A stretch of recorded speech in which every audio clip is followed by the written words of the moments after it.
آپ جس کا بے صبری سے انتظار کر رہے تھے، حضرت مولانا محبوب صاحب مظاہری تشریف لا چکے ہیں۔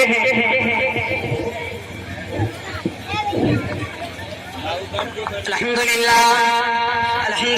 نحمده ونستعینه ونستغفره ونؤمن به ونتوکل علیہ ونعوذ باللہ من شرور انفسنا ومن سیئات اعمالنا۔ میں کمپیوٹر سے گزارش ہے کہ آواز دینا تھوڑی سی۔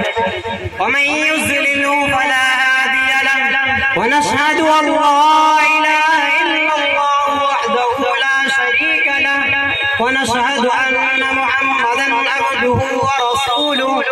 صلى الله على النبي الكريم۔ اعوذ بالله من الشيطان الرجيم، بسم الله الرحمن الرحيم۔ لقد كان لكم في رسول الله أسوة حسنة، وقال النبي صلى الله عليه وسلم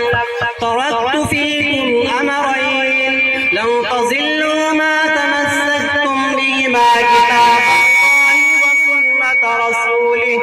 أو كما قال عليه الصلاة والسلام۔ میرے حاضرین کرام،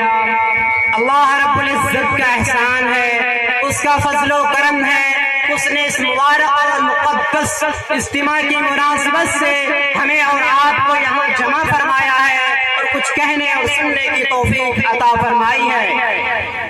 ابھی میں نے آپ حضرات کے سامنے قرآن کریم کی ایک آیت کا تھوڑا سی حصہ اور نبی کریم صلی اللہ علیہ وسلم کی حدیث مبارک کی تلاوت کی ہے۔ دعا کیجیے اللہ رب العزت ہمیں سچی باتیں کہنے اور ہم سب کو اس پر عمل کرنے کی توفیق عطا فرمائے۔ میرے محترم، جو آیت کریمہ آپ حضرات کے سامنے تلاوت کی گئی ہے، جو حدیث مبارک آپ حضرات کے سامنے پڑھی گئی ہے، دونوں کا تعلق براہ راست ہم سب کے ہادی اور رہبر امیر و مرشد محسن اعظم صلی اللہ علیہ وسلم کے حیات طیبہ سے ہے۔ اللہ رب العزت نے اس آیت میں مسلمانوں کو زندگی گزارنے کا ایک ڈھنگ اور طریقہ بتایا ہے، دنیاوی زندگی گزارنے کا ایک ڈھنگ اور طریقہ بتایا ہے۔ اس آیت میں نبی پاک صلی اللہ علیہ وسلم کے قابل تقلید زندگی کو مسلمانوں کے لیے آئیڈیل بتایا گیا ہے اور یہ اشارہ کر دیا گیا ہے کہ اے لوگوں، اگر کامیابی و کامرانی چاہتے ہو، اگر تمہارے اندر ہدایت و روشنی کی طلب ہے، عزت و شرافت کی چاہت ہے، تو ہمارے نبی صلی اللہ علیہ وسلم کے روشن زندگی کو اپناؤ، حیات نبوی کے ہر گوشے کو اختیار کرو اور سنت نبوی کو اپنی زندگیوں میں داخل کر کے ساری دنیا کے سامنے اعلان کر دو۔ خلاف راہ پیغمبر قدم جو بھی اٹھائے گا، خلاف راہ پیغمبر قدم جو بھی اٹھائے گا، کبھی رستہ نہ پائے گا، کبھی منزل نہ پائے گا۔ حضرات گرامی،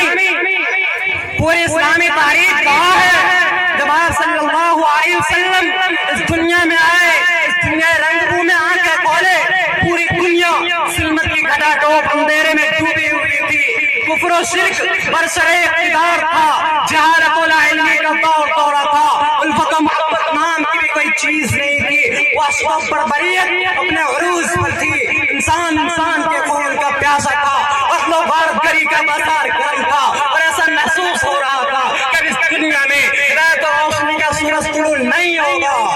اب دنیا کو ہدایت و روشنی کا درس نہیں ملے گا، اب یہ لوگ ہمیشہ کے لیے آداب انسانیت سے محروم ہو جائیں گے۔ ایسے نازک اور پرآشوب دور میں ایک ایسی ذات کا ظہور ہوا جسے نور و ہدایت کی امرکابی حاصل تھی، ایک ایسی ہستی نے جنم لیا جو علم و ادب کی حسین سنگت تھی، ایک ایسے شخص بارز وجود میں آئی جو الفت و محبت کا انوکھا سرچشمہ تھی، وہ ذات جو لوگوں کے لیے یقین و محکم کا درجہ رکھتی تھی، جس کے اندر انسانیت شناسی اور مردم نوازی کا وصف نمایاں تھا، جس کے فیض ایک طرح انسان و جنات سے تجاوز کر کے حیوان و نباتات اور درخت و جمادات سب کو عام تھا،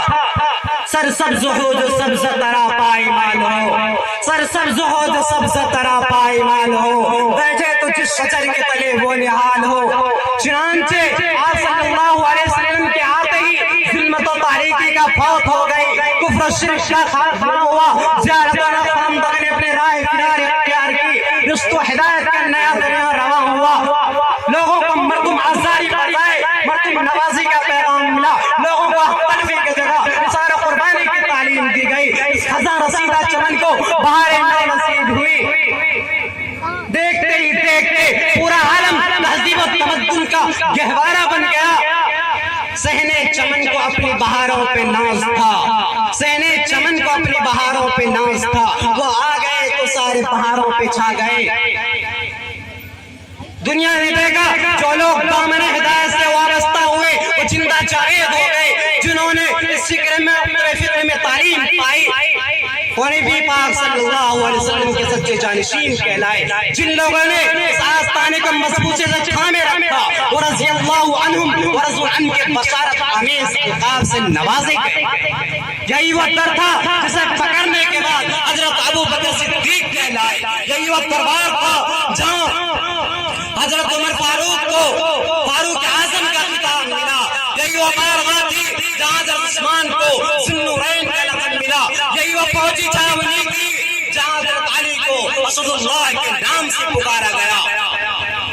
پوری دنیا جانتی ہے جو دربار رسالت سے جڑے وہ آسمان علم و ادب کے گہوارہ بن گئے، درخشاں ستارے بن گئے، زہد و قناعت اور صبر و توکل کے امام بن گئے، انہیں دربار رسالت سے اصحاب النجوم کی بصارت ملی، دنیا اور آخرت دونوں میں کامیابی اور سرخروئی کی ضمانت دی گئی۔ اور ایسا کیوں نہ ہوتا، اللہ کے رسول صلی اللہ علیہ وسلم تو اسی کام کے لیے آئے ہی تھے، لوگوں کی رشت و ہدایت آپ کا مشن تھا، انسانیت نوازی، مثال سازی آپ کا طرز امتیاز تھا۔ ایک موقع پر آپ صلی اللہ علیہ وسلم نے ارشاد فرمائے، بُعِثْتُ لِأُتَمِّمَ مَكَارِمَ الْأَخْلَاقِ، کہ میں اخلاق کے معاصم اور اس کی خوبیوں کی تکمیل لیے اس دنیا میں آیا ہوں۔ قرآن کریم نے بھی آپ صلی اللہ علیہ وسلم کی ہمدردی، ہمگساری، تواضع، انکساری کا نقشہ ان الفاظ میں کھینچا ہے،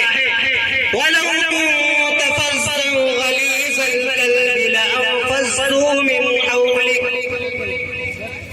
اگر آپ بدخلق اور سختی ہوتے تو مومنین آپ کے دربار عالی سے کٹ جاتے، ان کا آپ سے تعلق ختم ہو جاتا، لیکن اللہ نے تو آپ کو خلوص پاک کر کر اثار و قربانی کا مقر بنا کر بھیجا تھا۔ آپ صلی اللہ علیہ وسلم نے لوگوں کی ہدایت کے لیے ہر طرح کے مسائل کا سامنا کیا، لوگوں کی ہدایت کے لیے ہر طرح کے ظلم و ستم کو برداشت کیا، لیکن کبھی اپنے مشن سے پیچھے نہیں ہٹے، اور اس کائنات کے تاریخ وادیوں کو اپنے خون جگر سے تراش کر روشن کر دیا،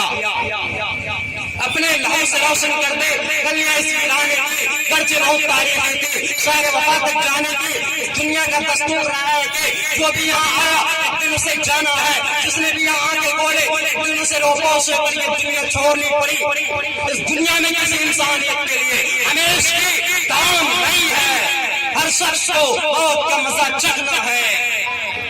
موت اتنا بھیانک اور خطرناک لفظ ہے کہ ہر شخص مارتا ہے، بچہ ہو یا جوان، بوڑھا ہو یا بوڑھی، مرد ہو یا عورت، جھوپڑیوں میں رہنے والی ہو یا کوٹھیوں میں دیہاتوں کا رہنے والا ہو یا شہروں کا مسافر ہو یا مقیم، موت کی تنگ گھوٹ کو کوئی پینا گوارا نہیں کرتا، موت کی آواز کوئی سننا نہیں چاہتا۔ اگر موت ہر ایک کے پاس آتی ہے، کبھی تو ماں کی گود میں آتی ہے، ماں کی آرزو کو خاک میں ملا کر رکھ دیتی ہے، تو وہ بھری بھرپور جوانی میں آتی ہے اور ہزاروں کے تمناؤں پر پانی پھیر دیتی ہے۔ غرض موت ہر ایک کو آتی ہے، فرق اتنا کہ آج ان کی کل ہماری باری ہے۔ ہر شخص کو موت کا مزہ چکھنا ہے۔ میں اپنی باتوں کو یہیں پر ختم کرتا ہوں، میرے ساتھی بہت ہے۔ واخر دعوانا